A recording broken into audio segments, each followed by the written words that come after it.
नमस्कार, जय हिंद दोस्तों। आपका अपने YouTube चैनल मिशन बीपीएससी में बहुत बहुत स्वागत है। दोस्तों, जैसा कि आप लोगों को पता होगा 71 बीपीएससी अब बहुत नज़दीक आ चुका है।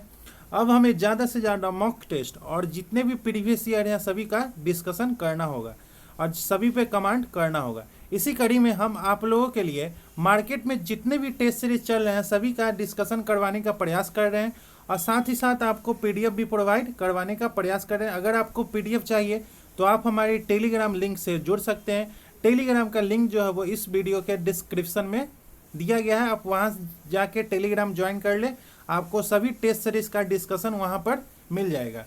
तो दोस्तों, आज का सेशन जो है वो खान सर के द्वारा जो टेस्ट सीरीज चल रहा है उसी का आज का सेशन जो है वो full length test number 10। Overall test जो हुआ है वो 24 हुआ है, जिसमें से फुल लेंथ जो 10वां टेस्ट है उसी का आज के सेशन में डिस्कशन करवाने वाले हैं। साथ ही साथ आपको पीडीएफ भी प्रोवाइड करवाया जाएगा। तो चलिए आज का सेशन स्टार्ट करते हैं। आते हैं क्वेश्चन नंबर 1 पे। चलिए आते हैं क्वेश्चन नंबर 1 पे।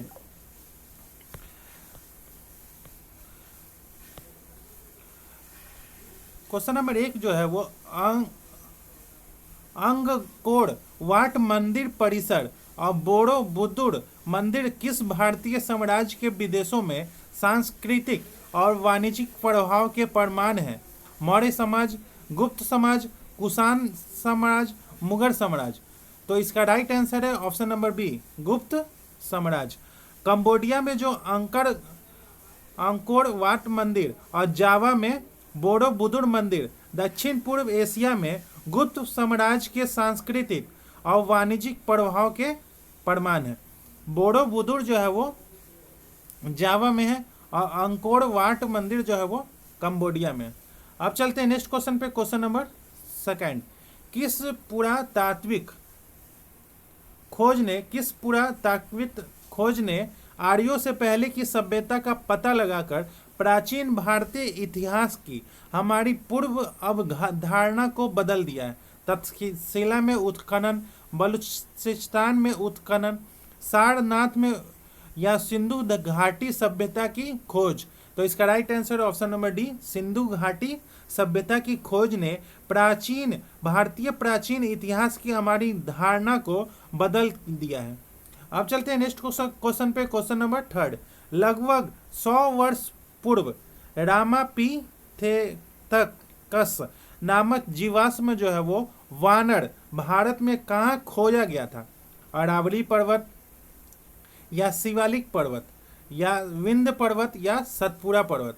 तो इसका राइट आंसर है ऑप्शन नंबर बी, शिवालिक पर्वत। करीब 100 साल पहले भारत के शिवालिक पहाड़ियों में मियोसीन काल की अवसादी परतों के भीतर मादा रामापिथेकस और उसके बाद नर शिवापिथेकस नामक वानर के जीवाश्म अवशेष जो है वो मिले हैं। तो चलिए अब आते हैं नेक्स्ट क्वेश्चन पे। क्वेश्चन नंबर 4, सत्यमेव जयते जो है वो सत्य की ही विजय होती है वाक्यांश जो है वो किस उपनिषद में उल्लेखित है? केन उपनिषद, छांदोग्य उपनिषद, मुंडक उपनिषद या बृहदारण्यक उपनिषद। तो इसका राइट आंसर है ऑप्शन नंबर सी, मुंडक उपनिषद में है। अब चलते हैं नेक्स्ट क्वेश्चन पे। क्वेश्चन नंबर 5, निम्नलिखित में से कौन सा एक अप्रामाणिक बौद्ध ग्रंथ है? ललित विस्तार, खंडक, परिवर या सुत विहंग। तो इसका राइट आंसर है ऑप्शन नंबर ए, ललित विस्तार एक अप्रामाणिक बौद्ध ग्रंथ है। अब चलते हैं नेक्स्ट क्वेश्चन पे। क्वेश्चन नंबर 6, अर्थव्यवस्था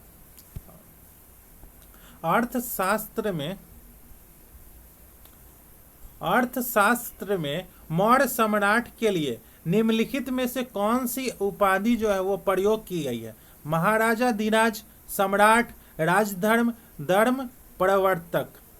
तो इसका राइट आंसर है ऑप्शन नंबर डी, धर्म प्रवर्तक का शाब्दिक अर्थ जो है वो धर्म की रक्षा या धर्म के रक्षक। अब चलते हैं नेक्स्ट क्वेश्चन पे। क्वेश्चन नंबर 7, निम्नलिखित युग्मों का में सही सुमेलित है? ऊपर दिए युग में कौन सा सही सुमेलित है? अमंता महामत जो है वो सीमांत नीतियों को लागू करने वाले हैं। और नागैर वी योर हाटकाल महामात जो है वो नगर प्रशासन के अधीन जो है वो न्यायिक अधिकारी हैं। और पोता व अध्यक्ष जो है वो वाट और माप की जांच करने वाले हैं। और लवना अध्यक्ष जो है वो लाइसेंस द्वारा नमक निर्माण का परीक्षण करने वाले हैं। तो इसमें से कौन सा जो है वो सही है? तो ऑप्शन नंबर डी, सभी चारों जो है वो सही है। अब चलते हैं नेक्स्ट क्वेश्चन पे, क्वेश्चन नंबर 8। गणित सार संग्रह निम्नलिखित में से किसने लिखा था? आर्यभट्ट, भास्कर प्रथम, महावीराचार्य या ब्रह्मगुप्त? आर्यभट्ट या भास्कर प्रथम या महावीराचार्य या ब्रह्मगुप्त? तो इसका राइट आंसर है option number C, Mahaviracharya. Jain विद्वान महावीराचार्य ने 850 ईस्वी में गणित सार संग्रह की रचना की थी। अब चलते हैं नेक्स्ट क्वेश्चन पे, क्वेश्चन नंबर 9। पुरुषार्थ के संदर्भ में अर्थ का क्या अर्थ है? सांसारिक समृद्धि और धन, या आध्यात्मिक मुक्ति, नैतिक कर्तव्य, शारीरिक शक्ति? तो इसका राइट आंसर ऑप्शन नंबर ए, सांसारिक समृद्धि और धन। अब चलते हैं नेक्स्ट क्वेश्चन पे, क्वेश्चन नंबर 10। हर्ष के लिए ताम्रपत्र अभिलेख से उपयोगी प्रशासनिक जानकारी प्राप्त होती है। किससे होती है? जूनागढ़ अभिलेख, बांसखेड़ा ताम्रपत्र अभिलेख, इलाहाबाद स्तंभ अभिलेख या प्रयाग अभिलेख? तो इसका राइट आंसर है ऑप्शन नंबर बी, बांसखेड़ा ताम्रपत्र जो है वो अभिलेख।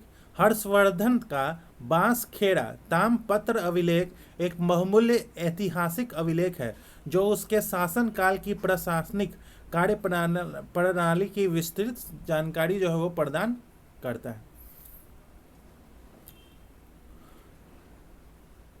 और इलाहाबाद जो अभिलेख है वो समुद्रगुप्त से संबंधित है। और जूनागढ़ अभिलेख जो है वो रुद्र दामन प्रथम जैसे अन्य अभिलेखों से संबंधित है।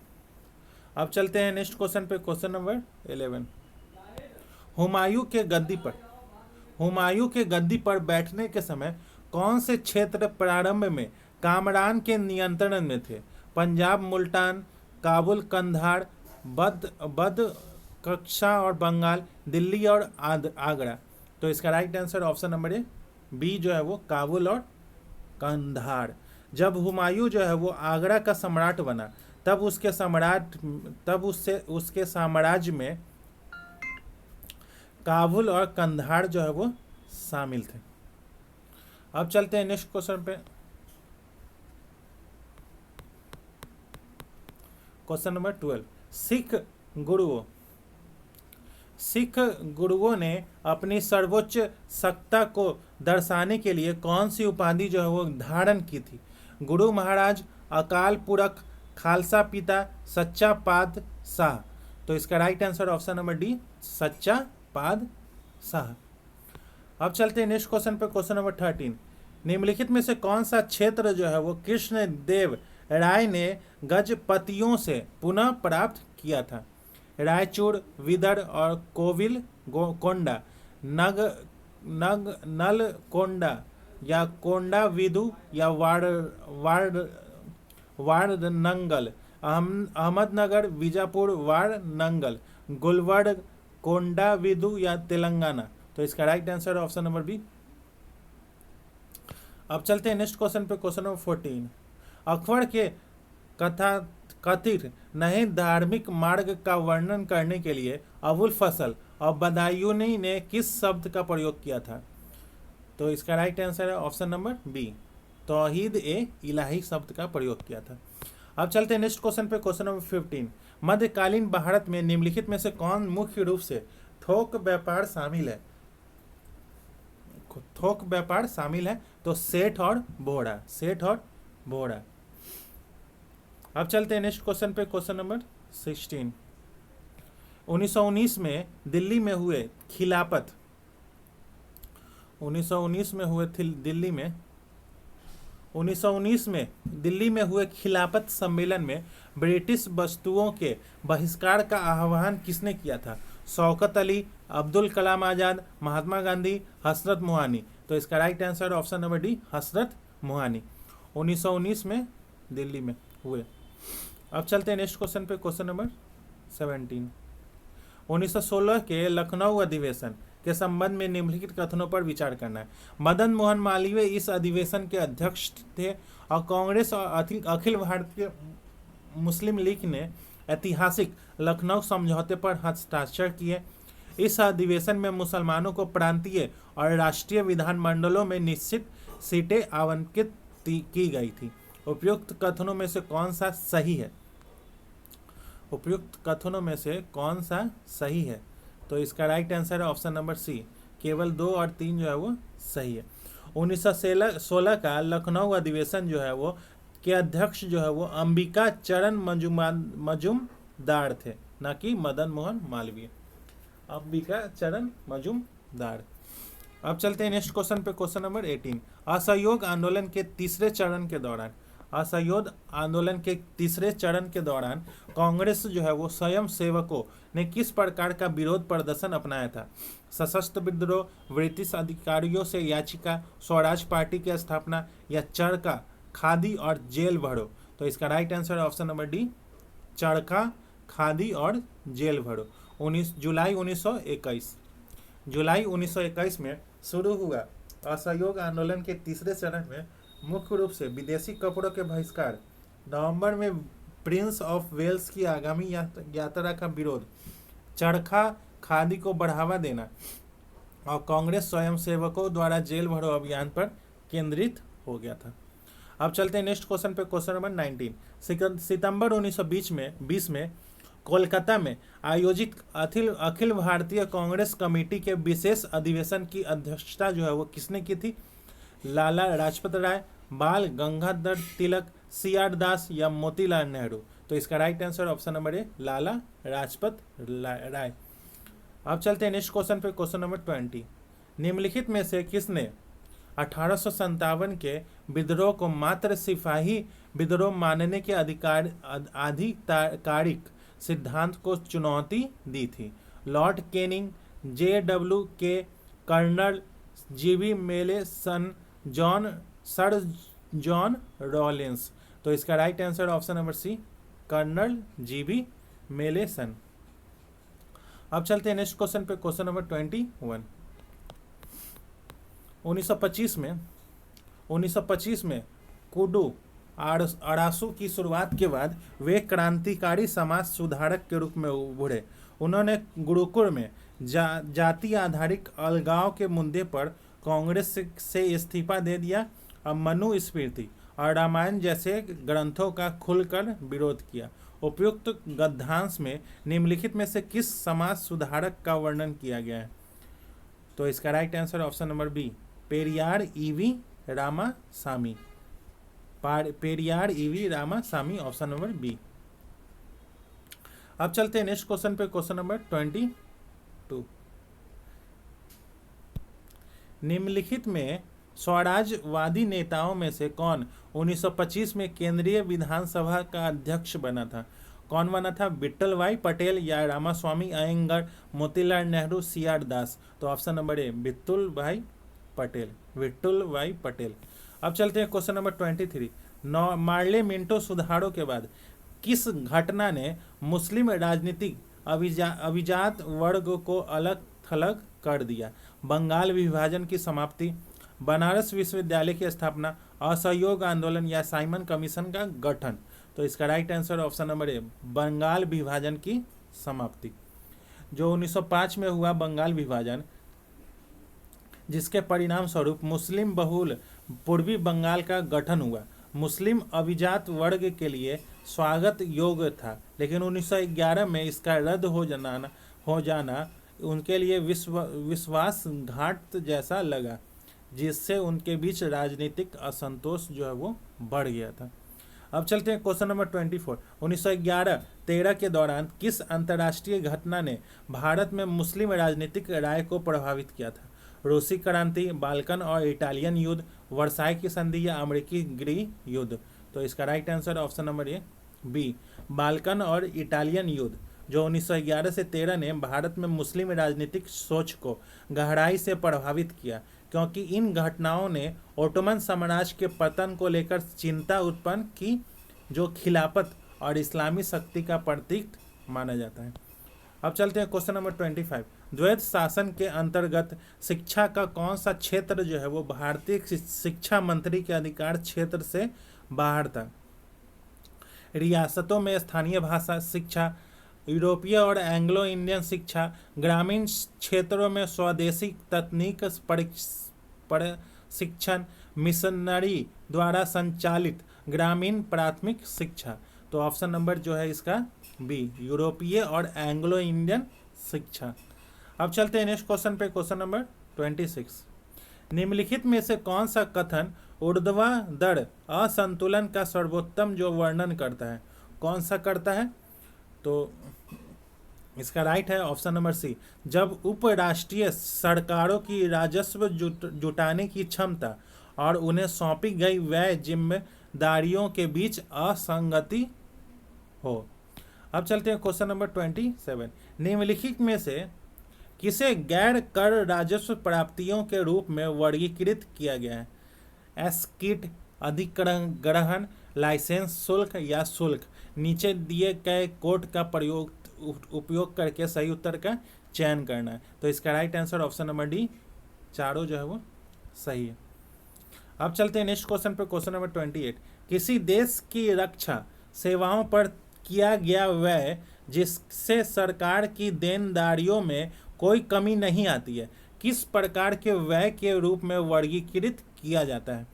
पूंजीगत व्यय, राजस्व व्यय, अस्थगित व्यय या विकासात्मक व्यय?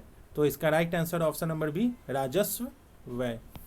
अब चलते हैं क्वेश्चन नंबर 29। ऋण अस्वीकृति के संबंध में निम्नलिखित कथनों पर विचार करना है। इसका अर्थ है कि सरकार ऋण के बजाय ब्याज और मूलधन दोनों को स्वीकार करने और चुकाने से इनकार कर देती है। सरकारें जो है वो अक्सर आंतरिक देनदारियों के प्रबंधन के लिए एक सामान्य राजकोषीय प्रथा के रूप में ऋण अस्वीकृति का सहारा लेती है। उपयुक्त कथनों में से कौन सा कथन जो है वो गलत है? तो इसका right answer option number B जो है वो गलत है, दूसरा जो है वो गलत है। ऋण का परित्याग जो है वो दुर्लभ है और एक मानव राजकोषीय प्रथा नहीं है। एक मानव जो राजकोषीय प्रथा के रूप में नहीं है, ये मतलब नहीं है। अब चलते हैं नेक्स्ट क्वेश्चन पे, क्वेश्चन नंबर 30। निम्नलिखित में से कौन सा बजटीय घाटे को सबसे अच्छी तरह परिभाषित करता है? कौन सा करता है? तो कुल व्यय माइनस कुल प्राप्तियां, ऑप्शन नंबर ए जो है इसका राइट आंसर। अब चलते हैं क्वेश्चन नंबर 31। बाजार स्थिरीकरण योजना MSS के संबंध में निम्नलिखित कथनों पर विचार करना है। यह मौद्रिक प्रबंधन का एक साधन है जिससे 2004 में शुरू किया गया था। यह अल्पकालिक सरकारी प्रतिभूतियों और ट्रेजरी बिलों की बिक्री द्वारा संचालित होता है। उपयुक्त कथनों में से कौन सा कथन जो है वो सही है? केवल एक, केवल दो, एक और दो दोनों, और ना तो एक ही ना ही दो? तो इसका राइट आंसर है ऑप्शन नंबर ए, केवल एक कथन जो है वो सही है। अब चलते हैं नेक्स्ट क्वेश्चन पे, क्वेश्चन नंबर 32। टेलर नियम और आर्थिक नीति के लिए निम्नलिखित में से किस क्षेत्र में उपयोग किया जाने वाला एक मार्गदर्शक जो है वो सिद्धांत है? राजकोषीय घाटा मापना, मौद्रिक नीति नियम, GDP वृद्धि दर की गणना करना या विनिमय दर तय करने के नियम? तो इसका राइट आंसर है ऑप्शन नंबर बी।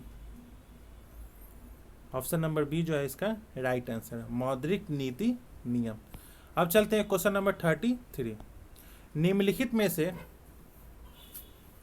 कौन सा भारित औसत कॉल मनी दर कि दैनिक गति के लिए कॉरिडोर निर्धारित करता है। कौन करता है? तो इसका right answer option number D, marginal standing facility और रिजर्व रेपो रेट। अब चलते हैं क्वेश्चन नंबर 34। निम्नलिखित में से कौन सा कथन जो है वो कार्य सहभागिता दर को सर्वोत्तम रूप से परिभाषित करता है? कौन करता है? तो इसका right answer option number B, किसी भी आर्थिक गतिविधि में संलग्न कुल जनसंख्या का अनुपात। अब चलते हैं नेक्स्ट क्वेश्चन पे, क्वेश्चन नंबर 35। इस प्रावधान के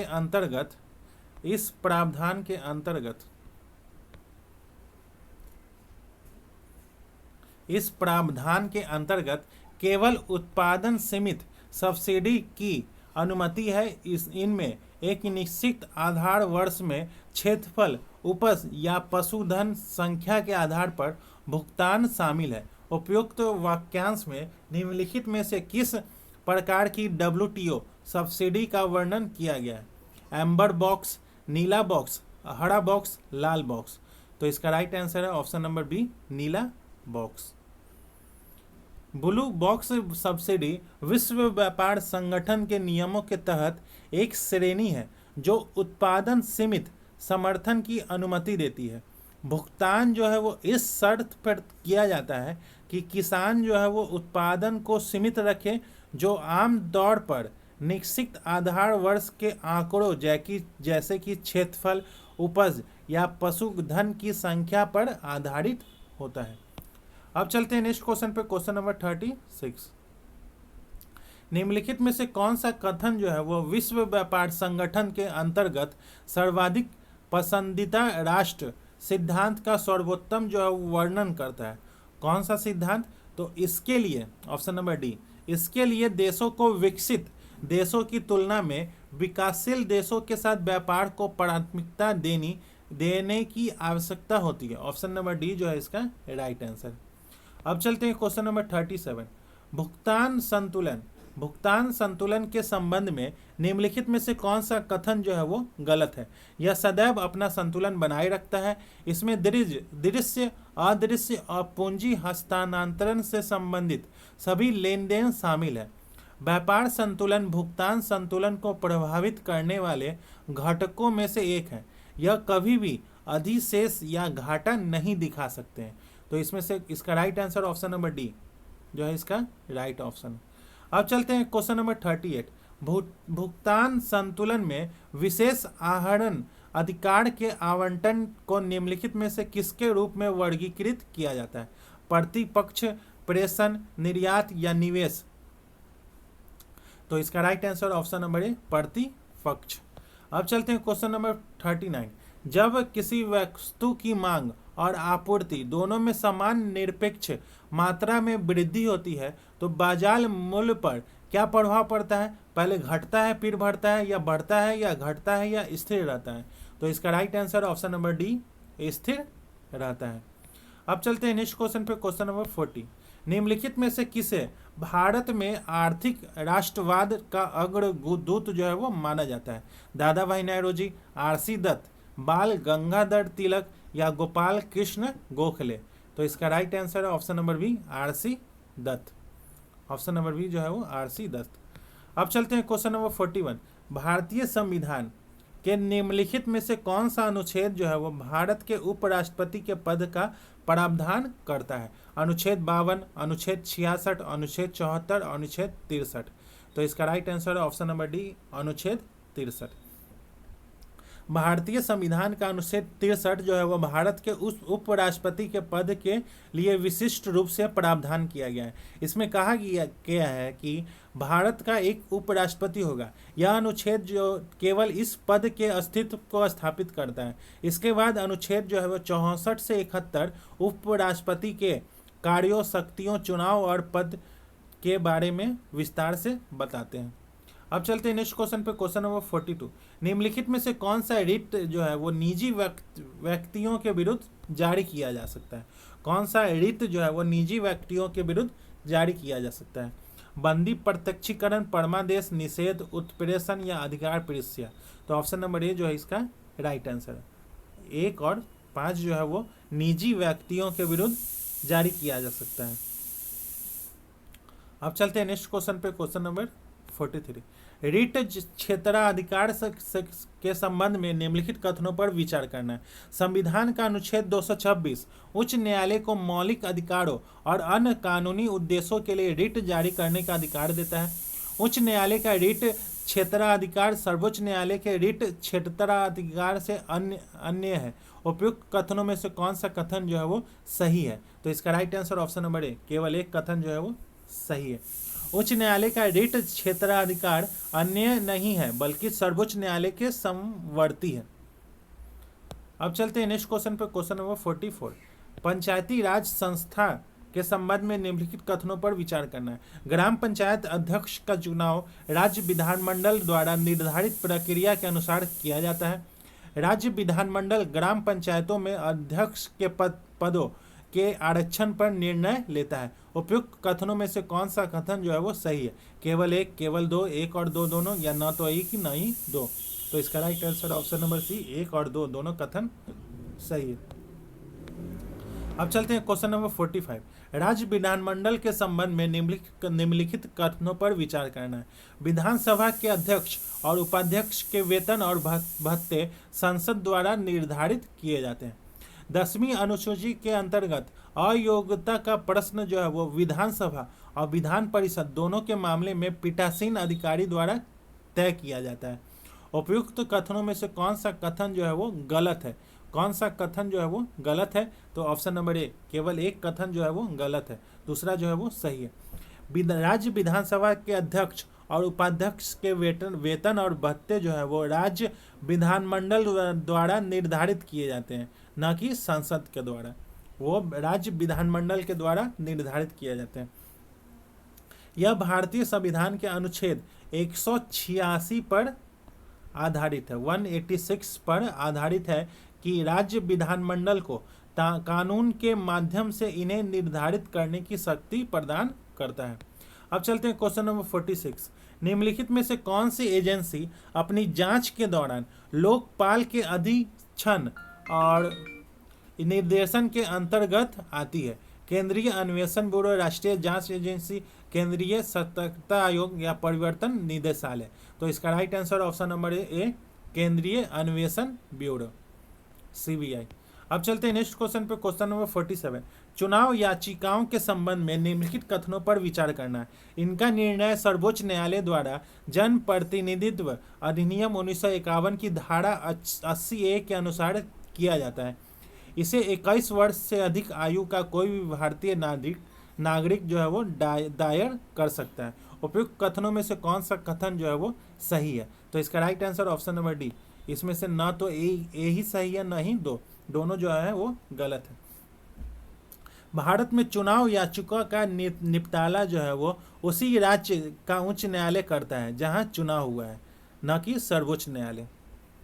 और चुनाव याचिका केवल वही उम्मीदवार दाखिल कर सकते हैं जिसने चुनाव लड़ा है, और इसके लिए न्यूनतम आयु जो है वो 25 वर्ष है, न कि 21 वर्ष है। अब चलते हैं नेक्स्ट क्वेश्चन पे, क्वेश्चन नंबर 48। निम्नलिखित में से कौन सा अनुच्छेद संसद और राज्य विधानमंडलों में सीटों की रिक्ति और सदस्यों की अयोग्यता से संबंधित है? अनुच्छेद 101, 102, 190, 191, 170, 171, 108, 109। नीचे दिए गए कुट का उपयोग करके सही उत्तर का चयन करना है। तो इसका right answer option number B, 1 और 2। अनुच्छेद 101 जो है वो संसद में सीटों का रिक्त होना है, और अनुच्छेद 102 जो है वो संसद की सदस्यता के लिए नींव हड़ता है, और अनुच्छेद 190 जो है वो राज्य विधानमंडल में सीटों का रिक्त होना है, और अनुच्छेद 191 जो है वो राज्य विधानमंडलों की सदस्यता के लिए नींव हड़ताएं हैं। अब चलते हैं नेक्स्ट क्वेश्चन पे, क्वेश्चन नंबर 49। जब दिल्ली विधानमंडल में सत्र में नहीं होती है तो राष्ट्रीय राजधानी क्षेत्र दिल्ली के लिए अध्यादेश जो है वो जारी करने की शक्ति किसके पास होती है? भारत के राष्ट्रपति के पास, या दिल्ली के उप राज्यपाल के पास, दिल्ली के मुख्यमंत्री, या केंद्रीय गृह मंत्री? तो ऑप्शन नंबर बी, दिल्ली के उप राज्यपाल। अनुच्छेद 39 ए का 3B जो है के तहत दिल्ली के उपराज्यपाल विधानसभा के सत्र में न होने पर सार्वजनिक व्यवस्था, पुलिस और भूमि से जुड़े विषय को छोड़कर मंत्रिपरिषद की सहायता और सलाह से अध्यादेश जारी कर सकते हैं। अब चलते हैं क्वेश्चन नंबर 50। भारत के संविधान का निम्नलिखित में से कौन सा अनुच्छेद उपराष्ट्रपति पद के कार्यकाल से संबंधित है? अनुच्छेद 65, 66, 67 या 69? तो इसका right answer option number C, अनुच्छेद 67। अनुच्छेद 67 में कहा गया है कि उपराष्ट्रपति अपना पदभार ग्रहण करने की तिथि से 5 वर्ष की अवधि तक पद पर बने रहेंगे। यह उपराष्ट्रपति को उनके उत्तराधिकारी के पदभार ग्रहण करने तक पद पर बने रहने की अनुमति भी देता है। अब चलते हैं नेक्स्ट क्वेश्चन पे, क्वेश्चन नंबर 51। निम्नलिखित में से कौन विधिक सेवा प्राधिकरण अधिनियम 1987 के तहत निःशुल्क कानूनी सेवाएं प्राप्त करने के लिए पात्र है? कौन है? वे व्यक्ति जिनकी वार्षिक आय 3 लाख रुपए से अधिक नहीं है, मानव तस्करी के शिकार व्यक्ति, औद्योगिक कामगार या हिरासत में लिए गए व्यक्ति। नीचे दिए कोड का प्रयोग करके सही उत्तर का चयन करना है। कौन सा उत्तर सही है? तो इसका right answer option number D, 1, 2, 3, 4 चारों उत्तर जो है वो सही है। अब चलते हैं नेक्स्ट क्वेश्चन पे, क्वेश्चन नंबर 52। निम्नलिखित में से किस संवैधानिक संशोधन द्वारा 2 या अधिक राज्यों के लिए एक सामान्य उच्च न्यायालय का प्रावधान किया गया है? चौथा संशोधन, 7वां संशोधन, 9वां संशोधन या पहला संशोधन? तो इसका right answer option number B, 7वां संशोधन। 7वें संशोधन संविधान संशोधन अधिनियम 1956 के तहत राज्यों का पुनर्गठन किया गया है और अनुच्छेद 231 में संशोधन कर यह प्रावधान जोड़ा गया है कि 2 या अधिक राज्यों या किसी राज्य या केंद्र शासित प्रदेश के लिए एक साझा उच्च न्यायालय स्थापित किया जा सकता है। अब चलते हैं क्वेश्चन नंबर 53। निम्नलिखित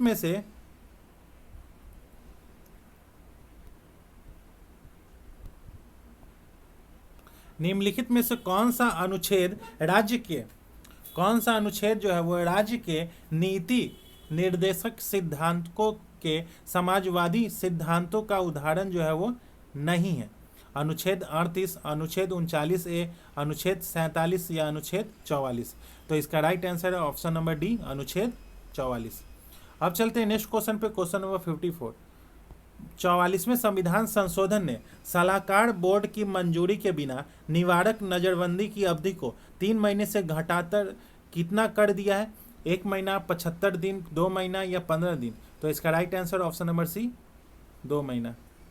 अब चलते हैं नेक्स्ट क्वेश्चन पे, क्वेश्चन नंबर 55। निम्नलिखित में से कौन सा कर विशेष रूप से राज्यों द्वारा उद्गृहित, संग्रहित या विनियोजित किया जाता है? मनोरंजन कर, प्रतिपूरक शुल्क, अधिवार या उपकर? तो इसका राइट आंसर ऑप्शन नंबर ए, मनोरंजन शुल्क। अब चलते हैं क्वेश्चन नंबर 56। निम्नलिखित कथनों पर विचार करना है। विंध्य और सतपुरा पर्वतमाला मध्य भारत में मैकाल पहाड़ियों पर मिलती है। अन्नामुडी पश्चिमी घाट की सबसे ऊंची चोटी है। जिंदगाड़ा चोटी जो है वो पूर्वी घाट की सबसे ऊंची चोटी है। दिफू-गढ़-धड़ा जो है वो सिक्किम और तिब्बत के बीच स्थित है। नीचे दिए गए कोड का प्रयोग करके सही उत्तर का चयन करना है। कौन सा उत्तर सही है? तो इसका राइट आंसर ऑप्शन नंबर ए, 1, 2 और 3 जो है वो सही है। दिफू-दर्रा जो है वो अरुणाचल प्रदेश में भारत और म्यांमार की सीमा पर चीन के साथ उनके ली जंक्शन के पास स्थित है, न कि सिक्किम और तिब्बत के बीच स्थित है। अब चलते हैं नेक्स्ट क्वेश्चन पे, क्वेश्चन नंबर 57। भारत में अफवाह प्रतिरूप के संबंध में निम्नलिखित कथनों पर विचार करना है। झेलम नदी पीर पंजाल पर्वतमाला में शेषनाग झील से निकलती है। चिनाब नदी जो है वो हिमाचल प्रदेश के बारालाचा दर्रे से निकलती है। रावी नदी जो है वो हिमाचल प्रदेश के कुल्लू पहाड़ियों में रोहतांग दर्रे के पास निकलती है।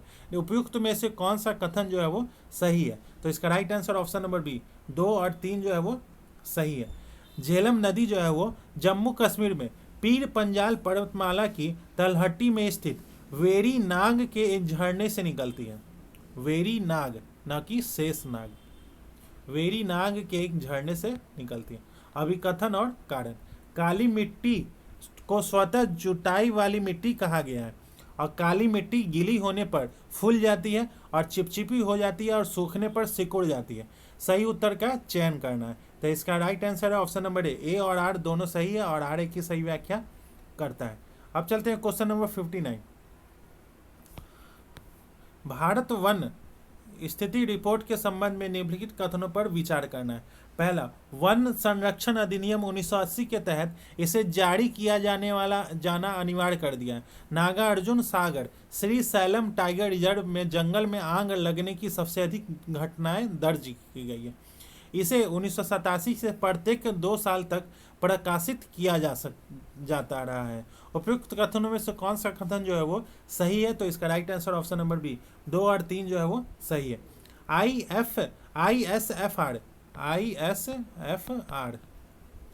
ISFR का प्रकाशन पर्यावरण, वन एवं जलवायु परिवर्तन मंत्रालय के अधीन भारतीय वन सर्वेक्षण करता है, जो उपग्रह आंकड़ों और राष्ट्रीय वन सूची के आकलन पर आधारित होता है। अब चलते हैं नेक्स्ट क्वेश्चन पे, क्वेश्चन नंबर 60। निम्नलिखित में से किस राज्य में उष्ण कटिबंधीय आर्द्र सदाबहार वन मुख्यतः पाई जाती है? अरुणाचल प्रदेश, हिमाचल प्रदेश, उत्तर प्रदेश या बिहार? तो इसका right answer option number A, Arunachal Pradesh. अब चलते हैं नेक्स्ट क्वेश्चन पे, क्वेश्चन नंबर 61। यह फसल जो है वो खरीफ और रबी दोनों मौसमों में उगाई जाती है और भोजन और चारे दोनों के लिए उपयोग की जाती है। इसे 21 डिग्री सेंटीग्रेड से 27 डिग्री के तापमान की आवश्यकता होती है और यह उपजाऊ जलोढ़ मिट्टी में सबसे अधिक उगती है। उपयुक्त वाक्यांश में निम्नलिखित में से किस फसल का वर्णन किया गया? तिल, मक्का, सूरजमुखी या अरंडी? तो इसका right answer option number B, मक्का का किया गया। अब चलते हैं नेक्स्ट क्वेश्चन पे, क्वेश्चन नंबर 62। निम्नलिखित में से कौन सा जल डमरू मध्य फारस की खाड़ी को ओमान की खाड़ी से जोड़ता है? जिब्राल्टर, होर्मुज, डोवर या मलक्का? तो इसका right answer option number B, Hormuz जल डमरू। अब चलते हैं नेक्स्ट क्वेश्चन पे, क्वेश्चन नंबर 63। यह भूमध्य रेखीय वर्षा वनों और व्यापारिक हवाओं से प्रभावित गर्म रेगिस्तानों के बीच स्थित है। यह वनस्पति जो है वो 8 डिग्री और 20 डिग्री उत्तरी अक्षांश के बीच उष्ण कटिबंधीय क्षेत्रों में पनपती है और सबसे प्रमुख रूप से सूडान में पाई जाती है। उपयुक्त वाक्यांश में निम्नलिखित में से किस प्रकार की जलवायु का वर्णन किया जा रहा है? सवाना का या मैदानी जलवायु, प्रेरित जलवायु, टुंड्रा जलवायु? तो इसका right answer option number A, savanna जलवायु। अब चलते हैं नेक्स्ट क्वेश्चन पे, क्वेश्चन नंबर 64। Question number 64। निम्नलिखित में से कौन सा काष्ठ स्थलाकृति का उदाहरण नहीं है? स्टेलेटाइट, स्टेलेगमाइट, लैपिस या प्लेया? तो इसका right answer option number D, playa. Option number D, playa. अब चलते हैं नेक्स्ट क्वेश्चन पे, क्वेश्चन नंबर 65। नातांज परमाणु ऊर्जा संयंत्र निम्नलिखित में से किस देश में स्थित है? इजराइल में, ईरान में, इराक में या सऊदी अरब? तो इसका right answer option number B, Iran में स्थित है। अब चलते हैं क्वेश्चन नंबर 66। निम्नलिखित में से कौन भारत का पहला निगमित बंदरगाह है? कांडला है, चेन्नई, एन्नौर या कोची? तो इसका राइट आंसर है ऑप्शन नंबर सी, एन्नौर है बंदरगाह। अब चलते हैं नेक्स्ट क्वेश्चन पे, क्वेश्चन नंबर 67।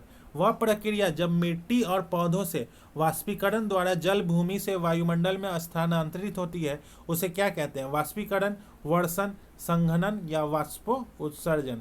तो ऑप्शन नंबर डी, वाष्पो उत्सर्जन कहते हैं। अब चलते हैं नेक्स्ट क्वेश्चन पे, क्वेश्चन नंबर 68। निम्नलिखित कथनों पर विचार करना है। ऑक्सीजन जो है वो गर्म पानी में अधिक घुलनशील होती है, सभी लैगून और डेल्टा ज्वारनन मुख्य के उदाहरण हैं। सवाल, प्रोटोजोआ जैसे सूक्ष्म तैरके जीवों को प्लवक कहा जाता है। उपयुक्त कथनों में से कौन सा कथन जो है वो सही है? तो इसका राइट आंसर ऑप्शन नंबर ए, केवल एक कथन जो है वो केवल एक कथन जो है वो सही है। केवल एक कथन सही है। ऑक्सीजन जो है वो गर्म पानी में अधिक घुलनशील होता है। तो ऑक्सीजन, गर्म पानी में ऑक्सीजन जो है वो अधिक नहीं, कम घुलनशील होता है। तो ये गलत है। और सभी लैगून और डेल्टा जो है वो ज्वारन मुख्य के उदाहरण है। तो ये भी गलत है। तीसरा जो है वो सही है। केवल तीसरा जो है वो सही है, इसलिए केवल एक कथन जो है वो सही है। अब चलते हैं नेक्स्ट क्वेश्चन पे, क्वेश्चन नंबर 69। निम्नलिखित में से कौन सी मैंग्रोव वर्ण की विशेषता है? हेलोफाइट्स वृक्ष जड़ायु जता प्रजनन विधि लवण निस्पंदन प्रणाली के रूप में कार्य करते हैं। नीचे दिए गए कूट का उपयोग करके सही उत्तर का चयन करना है। तो ऑप्शन नंबर डी जो है वो सही है। 1 2 3 तीनों सही। अब चलते हैं नेक्स्ट क्वेश्चन पे, क्वेश्चन नंबर 70। झीलों के संबंध में निम्नलिखित कथनों पर विचार करना है। बेम्बनाथ झील जो है वो भारत की सबसे लंबी झील है। और चोलामू झील भारत की सबसे ऊंची झील है। गोविंद वल्लभ पंत सागर भारत की सबसे बड़ी कृत्रिम झील है। उपयुक्त कथनों में से कौन सा कथन जो है वो सही है? तो इसका right answer option number D, 1 2 3 तीनों कथन जो है वो सही। अब चलते हैं नेक्स्ट क्वेश्चन पे, question number 71। Question number 71, Rajasthan में झामड़ कोटरा और खानों से निकाले जाने वाला मुख्य खनिज जो है वो क्या है? बॉक्साइट, मैंगनीज, लिग्नाइट या रॉक फॉस्फेट। तो इसका right answer option number D, rock phosphate. अब चलते हैं क्वेश्चन नंबर 72। निम्नलिखित में से कौन सी परतें होमोस्फीयर में शामिल है? कौन सी परतें जो है वो होमोस्फीयर में शामिल है? तो इसका right answer option number C, क्षोभ मंडल, समताप मंडल और मध्य मंडल जो है वो होमोस्फीयर में शामिल है। जो पृथ्वी की सतह से लगभग 80 से 100 किलोमीटर 80 से 100 किलोमीटर की ऊंचाई तक फैले सब मंडल में क्षोभ मंडल, समताप मंडल और मध्य मंडल शामिल है, होमोस्फीयर। अब चलते हैं नेक्स्ट क्वेश्चन पे, क्वेश्चन नंबर 73। भूकंपीय तरंगों के संबंध में निम्नलिखित कथनों पर विचार करना है। पी तरंगे को अनुदैर्ध्य तरंगे भी कहा जाता है और ये ठोस और तरल पदार्थों से होकर गुजरते हैं। एस तरंगे जो है वो तलड़ पदार्थों के से होकर गुजर सकती है।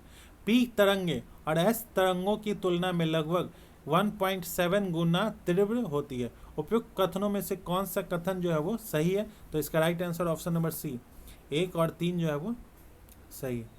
एस तरंगे जो है वो तलड़ पदार्थों से होकर नहीं गुजर सकती है। ये ऑप्शन नंबर दूसरा जो है वो गलत है। अब चलते हैं नेक्स्ट क्वेश्चन पे, क्वेश्चन नंबर 74। ऊर्ध्वाधर लवणता के संबंध में निम्नलिखित कथनों पर विचार करना है। उच्च अक्षांशों पर गहराई बढ़ने के साथ लवणता जो है वह कम होती जाती है और उच्च अक्षांशों पर ऊपरी महासागरीय परतों में गहरी परतों की तुलना में लवणता जो है वो कम होती है। उपयुक्त कथनों में से कौन सा कथन जो है वो सही है? केवल एक, केवल दो, 1 और 2 दोनों, या ना तो एक ही ना ही दो। तो इसका right answer option number B, केवल 2 कथन जो है वो सही है। लवणता जो है वो का ऊर्ध्वाधर वितरण महासागर की स्थिति और अक्षांश के आधार पर भिन्न होता है और कम मामलों में विशेष रूप से उच्च अक्षांशों पर सतह से एक निश्चित गहराई तक लवणता गहराई के साथ बढ़ती है, न कि कम होती है। अब चलते हैं क्वेश्चन नंबर 75। निम्नलिखित में से कौन सी पवन गर्म पवन है जो रॉकीज के पूर्वी ढलानों पर उतरती है और जिसे स्नो ईटर के रूप में भी जाना जाता है? चिनुक, हडमटन, फोहेन, लू। तो इसका राइट आंसर ऑप्शन नंबर ए, चिनुक। अब चलते हैं नेक्स्ट क्वेश्चन पे, क्वेश्चन नंबर 76। जैव ईंधन उत्पादन में भारत की विश्व रैंकिंग जो है वो कितनी है? तो पहली है, दूसरी है, तीसरा है या चौथा है? तो इसका right answer option number C, तीसरा है। अब चलते हैं नेक्स्ट क्वेश्चन पे, क्वेश्चन नंबर 77। निम्नलिखित में से किस संगठन ने हाल ही में भारत में MSME की बढ़ती स्पर्धता बढ़ाना शीर्षक से रिपोर्ट जारी की है? कौन जारी किया है? तो इसका राइट आंसर ऑप्शन नंबर ए, नीति आयोग। अब चलते हैं क्वेश्चन नंबर 78। जिम्बाब्वे की पूर्व तैराक क्रिस्टी कोवेंट्री ने हाल ही में कौन सा प्रतिष्ठित पद हासिल करने वाली पहली महिला बनकर इतिहास रच दिया है? तो इसका अंतर्राष्ट्रीय ओलंपिक समिति की अध्यक्ष बनी है। अब चलते हैं नेक्स्ट क्वेश्चन पे, क्वेश्चन नंबर 79। हाल ही में मॉरिशस की यात्रा के दौरान प्रधानमंत्री मोदी का स्वागत निम्नलिखित में से किसके साथ किया गया है? किसके साथ किया गया है? तो ऑप्शन नंबर बी, पारंपरिक बिहार सांस्कृतिक प्रदर्शन के साथ स्वागत किया है। अब चलते हैं क्वेश्चन नंबर 80। कौन सा उत्तर भारतीय राज्य पहला परमाणु ऊर्जा संयंत्र स्थापित करने के लिए तैयार हुआ है? पंजाब, उत्तर प्रदेश, राजस्थान या हरियाणा? तो इसका right answer option number D, Haryana.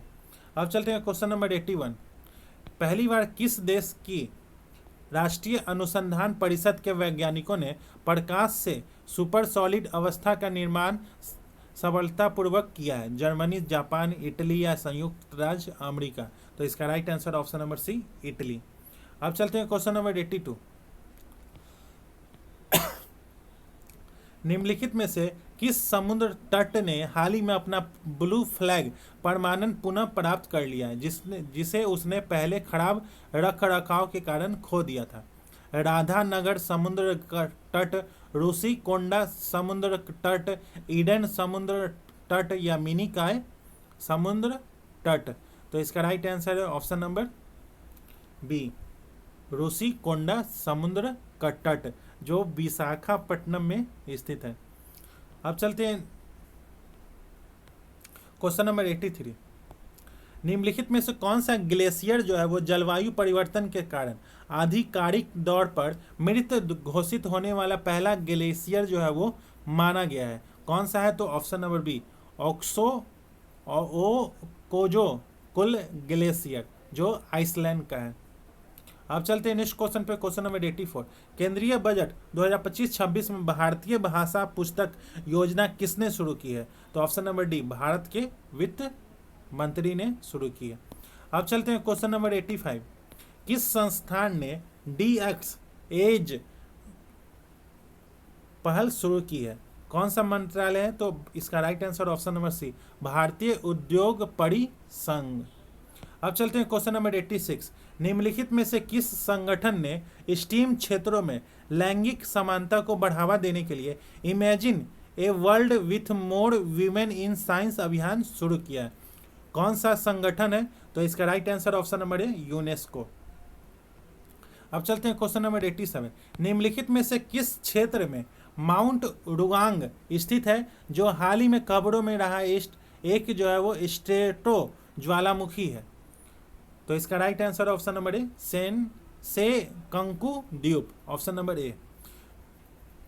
इसका राइट आंसर है ऑप्शन नंबर इसका 87 का राइट आंसर है ऑप्शन नंबर सी, सुलावेसी द्वीप, विशेष रूप से इंडोनेशिया में। अब चलते हैं नेक्स्ट क्वेश्चन पे, क्वेश्चन नंबर 88। गुनेरी के अंतर्देशीय मैंग्रोव के संबंध में निम्नलिखित कथनों पर विचार करना है। यह गुजरात का पहला जैव विविधता विरासत स्थल है, यह गिर सोमनाथ जिले में स्थित है और वन संरक्षण अधिनियम 1980 के तहत अधिसूचित है। उपयुक्त कथनों में से कौन सा कथन जो है वो सही है? तो इसका राइट केवल एक, केवल दो, एक और दोनों, ना तो एक ही ना ही दो। तो इसका राइट आंसर ऑप्शन नंबर ए, केवल एक कथन जो है वो सही है। यह जो है वो कच्छ जिले में स्थित गुनेरी के अंतर्देशीय मैंग्रोव को गुजरात के पहले जैव विविधता विरासत स्थल के रूप में अधिसूचित किया गया है। अब चलते हैं, वो सोमनाथ में नहीं है, वो कच्छ जिले में है। अब चलते हैं क्वेश्चन नंबर 89। DRDO और भारतीय नौसेना द्वारा किस स्थान से नौसेना anti ship missile short range का सफलतापूर्वक परीक्षण किया गया है? कौन सा है? हरिकोटा, पोखरण या चांदीपुर या व्हीलर द्वीप? तो ऑप्शन नंबर सी चांदीपुर। अब चलते हैं क्वेश्चन नंबर 90। हाल ही में खबरों में रहा का, काल में छू थू क्या है? ये क्या है? तो इसका राइट आंसर ऑप्शन नंबर ए पारंपरिक कला रूप है। अब चलते हैं क्वेश्चन नंबर 91। भारत की पहली क्वांटम कंप्यूटिंग वैली निम्नलिखित में से किस शहर में शुरू की जा रही है? बेंगलुरु, हैदराबाद, पुणे या अमरावती? तो ऑप्शन नंबर डी अमरावती। अब चलते हैं क्वेश्चन नंबर 92। केंद्र सरकार के महत्वाकांक्षी क्रूज भारत मिशन के साथ औपचारिक रूप से जुड़ने वाला भारत का पहला राज्य जो है वो कौन सा है बन गया है? गुजरात, महाराष्ट्र, गोवा या केरल? तो इसका राइट आंसर ऑप्शन नंबर ए गुजरात। अब चलते हैं नेक्स्ट क्वेश्चन पे, क्वेश्चन नंबर 93। हाल ही में केरल में पाए गए निपाह वायरस की प्राकृतिक मेजबान कौन सी प्रजाति? बैंगडे। हाल ही में भारतीय महिला अधिकार कार्यकर्ता जो है वो वर्षा देश पांडे को लैंगिक समानता और प्रजनन अधिकारों को बढ़ावा देने में उनके कार्य के लिए व्यक्तिगत श्रेणी में 2025 संयुक्त राष्ट्र जनसंख्या पुरस्कार के लिए सम्मानित किया गया है, जो कि महाराष्ट्र की हैं। अब चलते हैं क्वेश्चन नंबर 96।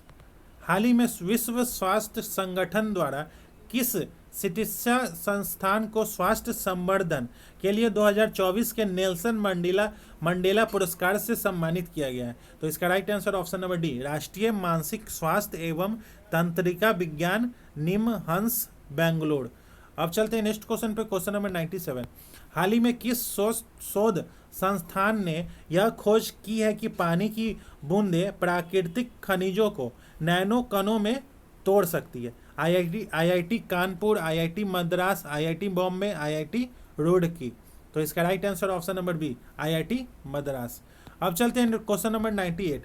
हाल ही में पारदर्शी समुद्री खीरे और गुलाबी समुद्री सुअर जैसे आकर्षक जानवरों की खोज किस प्रकार के पारिस्थितिक तंत्र से जुड़ी है? वित्तीय मैदान, गहरा समुद्र, मुहाना पारिस्थितिक तंत्र या पर्वतीय वन? तो इसका राइट आंसर ऑप्शन नंबर ए वित्तीय मैदान। अब चलते हैं क्वेश्चन नंबर 99। हाल ही में सेंट्रल बैंकिंग लंदन यूके द्वारा किस नियामक संस्था को risk manager of the year award 2024 से सम्मानित किया है? सेबी, आरबीआई, नाबार्ड या पीएफआरडीए? तो इसका राइट आंसर है ऑप्शन नंबर बी आरबीआई। अब चलते हैं नेक्स्ट क्वेश्चन पे, क्वेश्चन नंबर 100। हाल ही में खबरों में रहा स्ट्रेप्टोकोकल टॉक्सिक शॉक सिंड्रोम का मूल कारण जो है वो क्या था? विषाणु, कवक, जीवाणु या प्रोटोजोआ? तो ऑप्शन नंबर सी जीवाणु। अब चलते हैं क्वेश्चन नंबर 101। इलेक्ट्रोस्टैटिक संतुलन में एक कंडक्टर के अंदर इलेक्ट्रोस्टैटिक क्षेत्र जो है वो क्या होता है? पूरे कंडक्टर में एक समान होता है, आवेश की मात्रा के अनुसार बदलता रहता है, केंद्र में अधिकतम होता है या शून्य होता है? तो इसका right answer option number D शून्य होता है। अब चलते हैं क्वेश्चन नंबर 102। निम्नलिखित में से कौन सा अणु जो है वो अध्रुवीय नहीं है? HCl, H2O, H2 या CO2?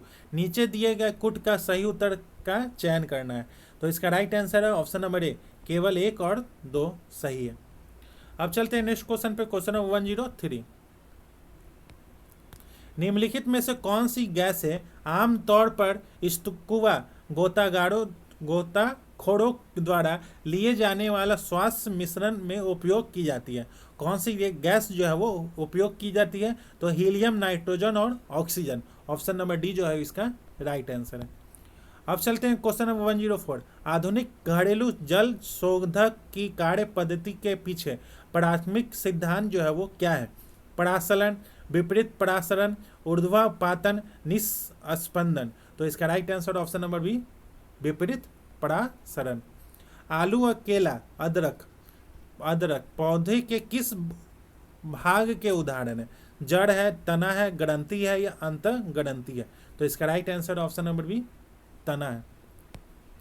अब चलते हैं क्वेश्चन नंबर 106। जीव विज्ञान की निम्नलिखित में से कौन सी शाखा जो है वो पौधों के जीवाश्मों के अध्ययन के लिए जानी जाती है? पूरा वनस्पति विज्ञान, शैवाल विज्ञान, वृक्ष विज्ञान, बायोलॉजी? तो इसका राइट आंसर ऑप्शन नंबर ए पूरा वनस्पति विज्ञान। अब चलते हैं क्वेश्चन नंबर 107। निम्नलिखित कथनों पर विचार करना है। यह उत्तरी गोलार्ध में ध्रुवीय बर्फ की परत के नीचे एक सतत बेल के रूप में फैली हुई है। यह कनाडा से साइबेरिया तक उत्तरी सीमा और आर्कटिक महासागर के द्वीप समूह तक फैला हुआ है। यह अपनी विशिष्ट वनस्पतियों जैसे कपास, घास, विल्लो वृक्ष आदि के लिए जाना जाता है। उपयुक्त कथनों में से किस प्रकार की वनस्पति का वर्णन किया जा रहा है? टुंड्रा, शंकुधारी, शीतोष्ण पर्णपाती या शीतोष्ण सदाबहार। तो इसका राइट आंसर है ऑप्शन नंबर ए, टुंड्रा। अब चलते हैं नेक्स्ट क्वेश्चन पे, क्वेश्चन नंबर 108। निम्नलिखित में से कौन सा भारत में वनों की कटाई का कारण नहीं है? कौन सा वनों की कटाई का कारण नहीं है? तो वनारोपण योजनाओं के माध्यम से वनों का प्राकृतिक पुनः जनन। अब चलते हैं क्वेश्चन नंबर 109। निम्नलिखित में से कौन सा अनुकूलन आमतौर पर रेगिस्तान क्षेत्रों में उगने वाले पौधों में नहीं पाया जाता है?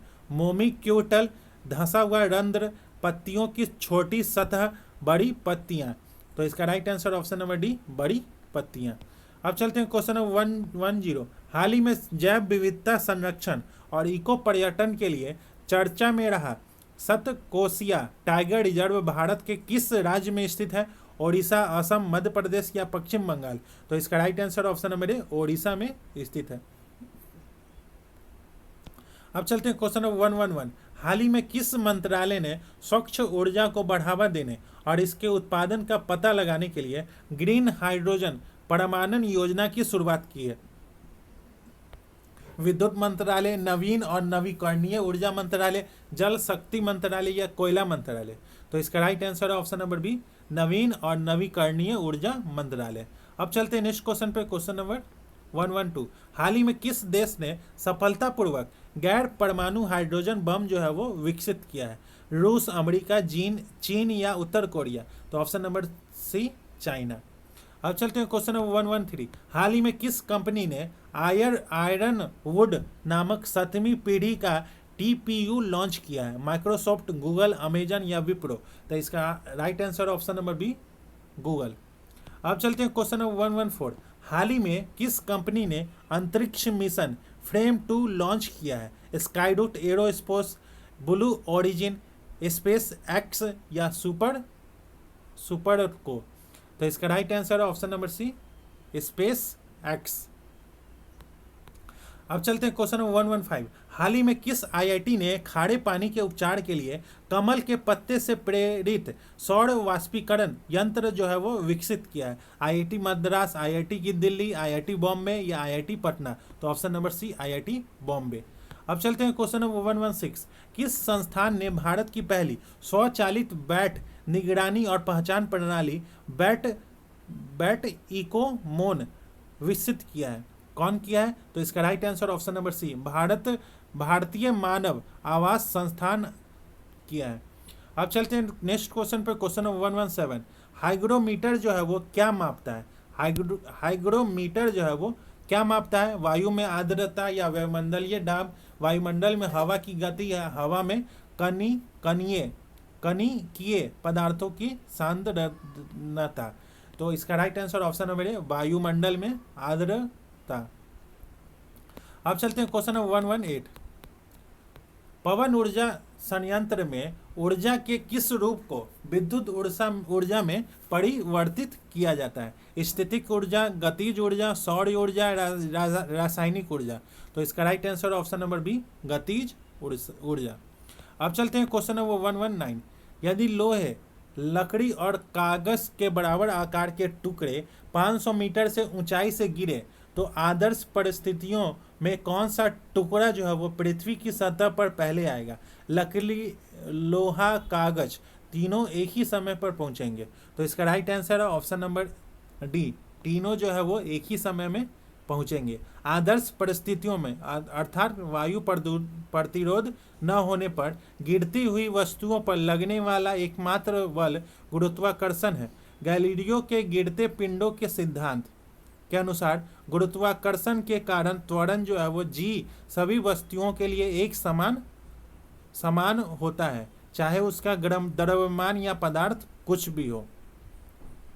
अब चलते हैं नेक्स्ट क्वेश्चन पे, क्वेश्चन 120। निम्नलिखित में से कौन पानी की बूंद के गोलाकार आकार के लिए जिम्मेदार है? सायनता, पृष्ठ तनाव, गुरुत्वाकर्षण, वायुमंडलीय दाब। तो इसका right answer option number B, पृष्ठ तनाव।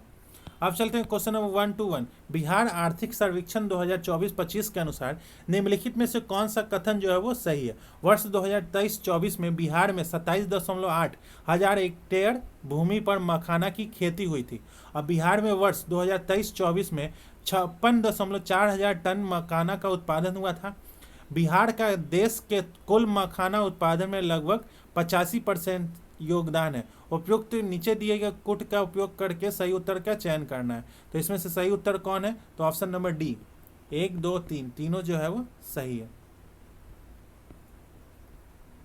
अब चलते हैं नेक्स्ट क्वेश्चन पे, क्वेश्चन नंबर 122। बिहार में सर्वप्रथम नमक सत्याग्रह का आरंभ कब और किन जिलों में किया गया था? तो नमक सत्याग्रह का आरंभ जो है वो 15 अप्रैल 1930 को चंपारण और सारण जिलों में किया गया था। ऑप्शन नंबर बी जो है इसका राइट आंसर है। अब चलते हैं नेक्स्ट क्वेश्चन पे, क्वेश्चन नंबर 123। बिहार में निम्नलिखित में से किसके नेतृत्व में सर्वदलीय दल ने साइमन कमीशन का बहिष्कार किया था? राम वृक्ष बेनीपुरी, अनुग्रह नारायण सिंह, पंडित जवाहरलाल नेहरू या राजेंद्र प्रसाद? तो इसका right answer option number B, Anugrah Narayan Singh. 1927 में ब्रिटिश सरकार ने साइमन कमीशन का गठन किया था, जिसमें कोई भी भारतीय सदस्य शामिल नहीं था। इससे पूरे देश में असंतोष फैल गया और इसका व्यापक बहिष्कार शुरू किया गया। बिहार में इस बहिष्कार का नेतृत्व जो है वो अनुग्रह नारायण सिंह ने किया था। अब चलते हैं क्वेश्चन नंबर 124। बिहार में तराई प्रदेश का विस्तार जो है वो कहाँ पाया जाता है? भारत और नेपाल सीमा के समानांतर। ऑप्शन नंबर डी जो है इसका राइट आंसर है। अब चलते हैं क्वेश्चन नंबर 125। निम्नलिखित में से कौन बिहार के किस जिले की सीमा उत्तर प्रदेश और झारखंड दोनों को स्पर्श करती है? बक्सर, कैमूर, रोहतास या औरंगाबाद? तो इसका राइट, इसमें से कौन सा सही उत्तर का चयन करना है? तो इसका right answer option number C, केवल तीन जिला जो है वो उत्तर प्रदेश और झारखंड दोनों को स्पर्श करता है। बक्सर, बिहार का रोहतास, केवल 3 मतलब रोहतास, केवल रोहतास।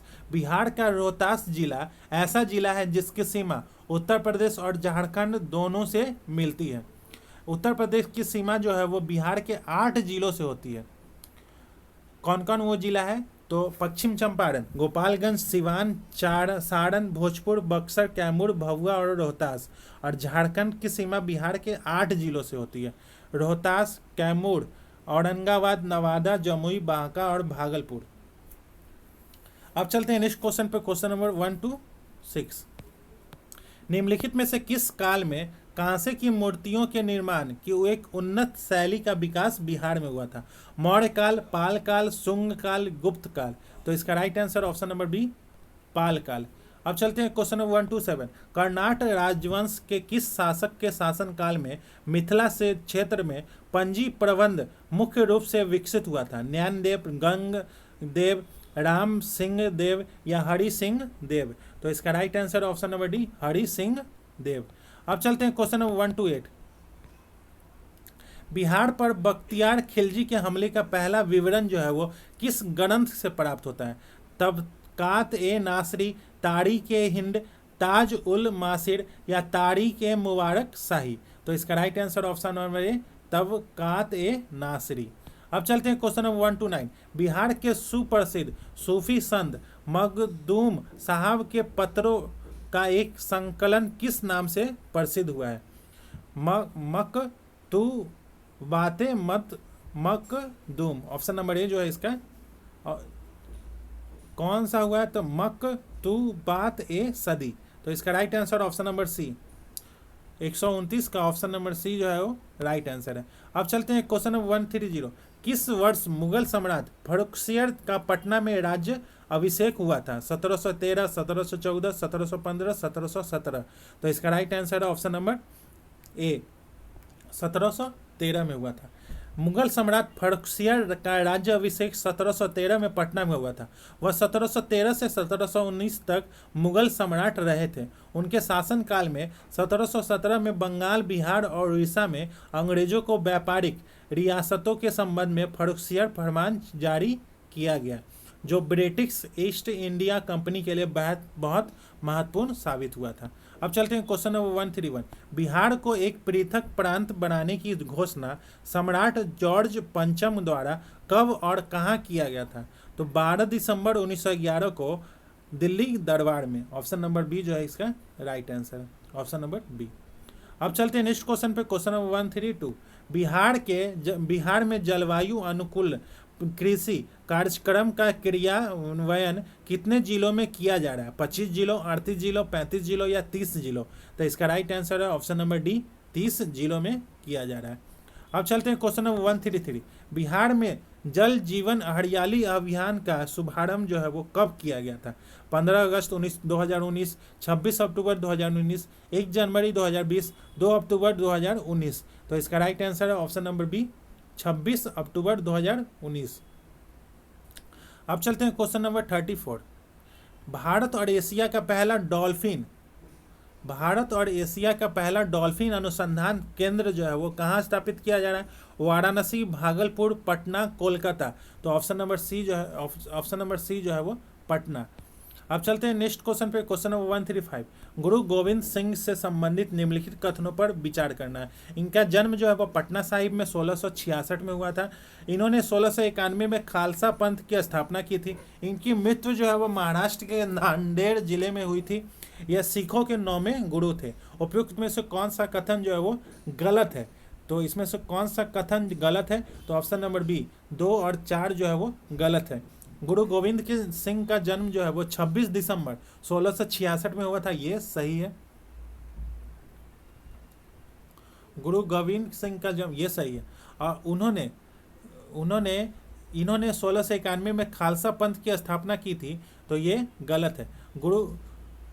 उन्होंने 1699 में वैसाखी के 1691 नहीं 1699 में खालसा पंथ की स्थापना की थी। और यह सिक्कों के 9वें नहीं, ये सिक्कों के 10वें गुरु थे। और 9वें गुरु जो है वो गुरु तेग बहादुर थे। ये 9वें नहीं, ये 10वें गुरु थे। तो इसका दूसरा और तीसरा चौथा जो है वो गलत है। तो इसका right answer option number B जो है वो दूसरा और चौथा गलत है। अब चलते हैं क्वेश्चन नंबर 136। सन 1939 में बिहार में अंबारी सत्याग्रह का नेतृत्व जो है वो किसने किया था? स्वामी सहजानंद सरस्वती, यदुनंदन शर्मा, राहुल शांतिक्रियान, महात्मा गांधी? तो इसका right answer option number C, Rahul. अब चलते हैं नेक्स्ट क्वेश्चन पे, क्वेश्चन नंबर 137। 2011 की जनगणना के अनुसार बिहार के किस जिले में अनुसूचित जनजातियों का सर्वाधिक प्रतिशतता पाई गई है? अनुसूचित जनजाति कहाँ पाई जाएगी? औरंगाबाद, पश्चिम चंपारण, भागलपुर, सिवान? तो इसका right answer option number B, Paschim Champaran में 6.35% है। अब चलते हैं नेक्स्ट क्वेश्चन पे, क्वेश्चन नंबर 138।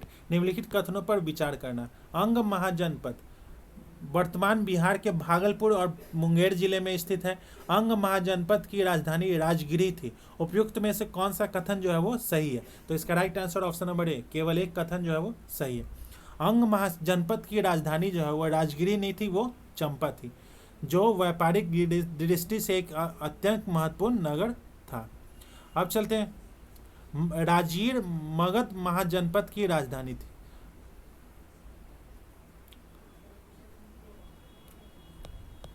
अब चलते हैं नेक्स्ट क्वेश्चन पे, क्वेश्चन नंबर 139।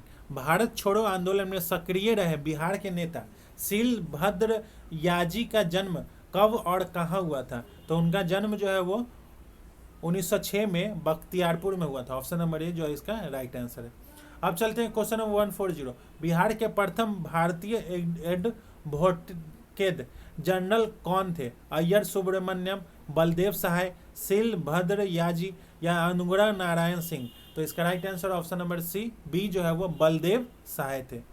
अब चलते हैं नेक्स्ट क्वेश्चन पे, क्वेश्चन नंबर 141 का ऑप्शन नंबर बी जो है इसका राइट आंसर है। और 142 का ऑप्शन नंबर जो है वो सी जो है वो राइट आंसर है। 143 का ऑप्शन नंबर बी जो है वो राइट आंसर है। 144 का ऑप्शन नंबर बी जो है वो राइट आंसर है। 145 का ऑप्शन नंबर डी जो है वो राइट आंसर है। 146 का ऑप्शन नंबर ए जो है वो राइट आंसर। और 147 का ऑप्शन नंबर डी जो है वो राइट आंसर है। 148 का ऑप्शन नंबर बी जो है वो राइट आंसर। और 149 का ऑप्शन नंबर ए जो है वो राइट आंसर है। और 150 का ऑप्शन नंबर ए जो है वो राइट आंसर है। तो दोस्तों आज का सेशन यहीं समाप्त होता है, जिसमें हम लोगों ने खान सर के द्वारा जो फुल नेम टेस्ट नंबर 24 लिया जा रहा है उसी का आज के सेशन में डिस्कशन किए। अगर आपको पीडीएफ चाहिए तो आप हमारे टेलीग्राम लिंक से जुड़ सकते हैं। टेलीग्राम का लिंक जो है वो इस वीडियो के डिस्क्रिप्शन में है। तो दोस्तों और भी टेस्ट सीरीज के डिस्कशन के लिए आप इस चैनल से जुड़ सकते हैं। तब तक के लिए धन्यवाद। मिलते हैं किसी और नेक्स्ट सेशन में।